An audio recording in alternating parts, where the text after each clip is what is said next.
A Associação Brasileira de Bares e Restaurantes lança uma cartilha sobre como reabrir estabelecimentos alimentícios. Para entender o conteúdo e como se daria esse processo através dos olhos dos membros da associação, conversamos agora com Paulo Soumuth, presidente da Abrazel. Paulo, bem-vindo à Jovem Pan, obrigada pelo seu tempo conosco. Bom dia, Adriana. Obrigado por nos dar essa oportunidade. Nós que agradecemos, lembrando que a Abrazel quer dizer Associação Brasileira de Bares e Restaurantes. Paulo, o conteúdo dessa cartilha pode ser baixado gratuitamente e reúne dezenas de dicas sobre orientações para a equipe, para clientes também e adequações das instalações. Quais essas principais dicas? Bom, Adriano, primeiro eu queria destacar a importância dessas dicas e, mais ainda, que elas pudessem ser abraçadas pelo poder público. Ontem o prefeito de Nova York ele destacava uma coisa muito importante. Se não é possível saber exatamente quando reabriremos, é importantíssimo que saibamos como reabriremos. Então, a Abrazel, após fazer pesquisas, a gente sabe que o consumidor está com medo, está receoso, e ele precisa encontrar nos estabelecimentos um ambiente tão seguro quanto ele gostaria que tivesse. Lidar com bactérias, vírus, sempre foi uma especialidade do setor de bares e restaurantes, nós sempre lidamos muito bem com isso, e a grande novidade é a relação do consumidor com outro consumidor, do consumidor com quem presta o serviço e entre aqueles que trabalham no estabelecimento. Então, a Abrazel buscou informações na Anvisa, que é o nosso órgão nacional de vigilância sanitária, na OMS, para editar essa cartilha que traz as boas práticas. O principal ponto dela diz do afastamento entre essas pessoas. As mesas deverão permitir que as cadeiras ocupadas fiquem a uma distância de pelo menos 1 metro entre cada uma dessas pessoas. O ambiente não deve ter filas, o caixa deve respeitar o distanciamento para o pagamento. Esse pagamento deve ser prioritariamente com cartão de crédito para evitar o manuseio do dinheiro.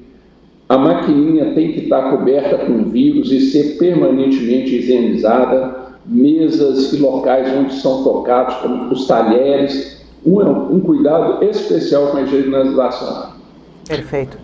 Paulo, o governo de São Paulo estipulou a quarentena pelo menos até o dia 10 de maio, é um domingo, e a reabertura parcial a partir do dia 11. A associação espera mesmo reabrir no dia 11, está trabalhando em cima dessa data e com essa esperança? E os bares, vêm sofrendo mais do que os restaurantes, já que os restaurantes trabalham mais com comidas e puderam seguir adaptando seus serviços delivery? Olha, infelizmente, o delivery, embora uma boa opção para alguns, ele não cumpre um papel de atender todo o setor, nem mesmo de restaurantes, porque o delivery sempre foi uma atividade complementar. 10, 15% do faturamento vem do delivery e isso não é suficiente para pagar os custos de manter aberto. Então, alguns restaurantes encontraram essa solução, mas a maioria não. E a mesma coisa, os bares, têm essa limitação. Alguns bares trabalham com delivery porque trabalham com cardápio mais flexível, mas em geral estamos todos fechados, com faturamento lá embaixo, sofrendo muitíssimo.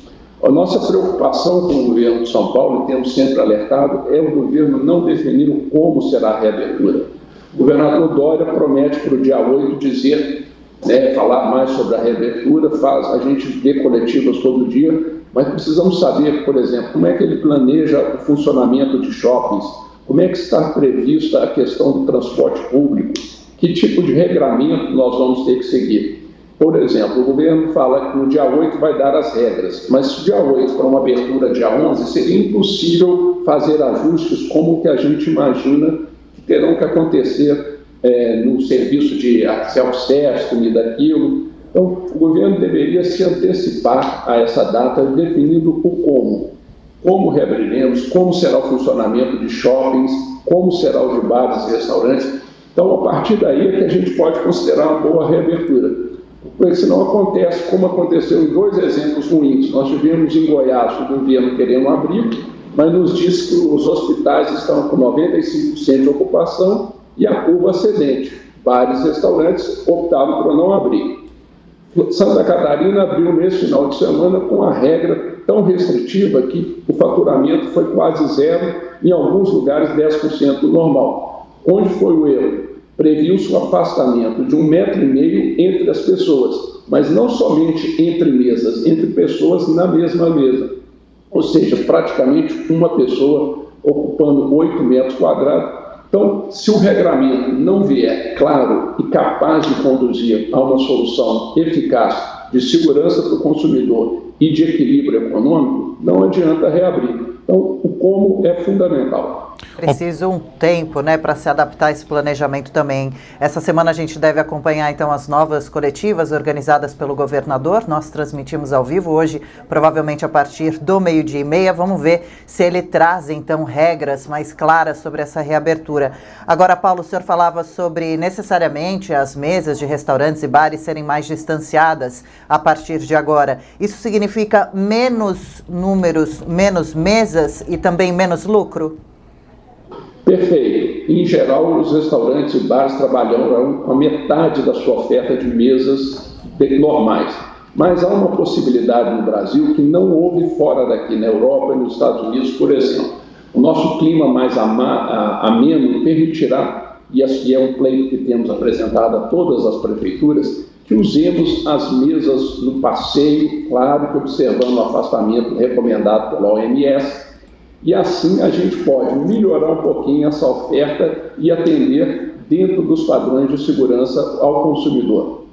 Ô Paulo, e você falou aí sobre o caso de Santa Catarina, por exemplo, onde houve a reabertura, apesar dessa regra aí que vocês consideraram um pouco rígida demais, né, que praticamente inviabilizou a atividade, mas houve a reabertura. Em outras cidades, em outros estados, imagino que isso também já vem acontecendo. Como tem sido a procura? As pessoas têm procurado os bares e restaurantes ou ainda estão muito receosas e a procura ainda é muito baixa? Qual que é a situação?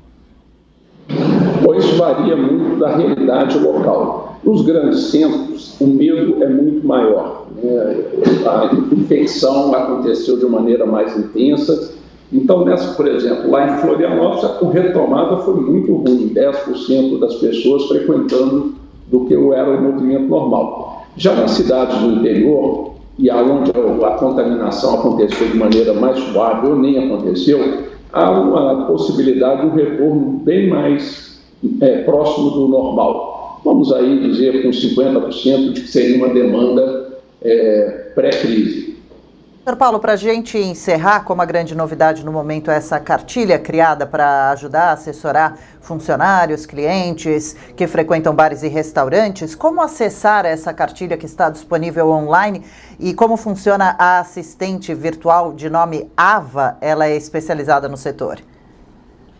Bom, obrigado, Adriana, pela pergunta. No nosso site abrazel.com.br, lá você encontrará a cartilha, encontrará a Ava, que é um assistente de inteligência artificial preparada para responder muitas perguntas, não só com relação à reabertura, mas também informações de como obter crédito, como lidar com o cliente. Então, nós estamos fazendo um grande esforço para apoiar o setor de bares e restaurantes e o consumidor neste momento de retomada, com segurança, mas também com a certeza de que cuidar de empregos é tão importante quanto.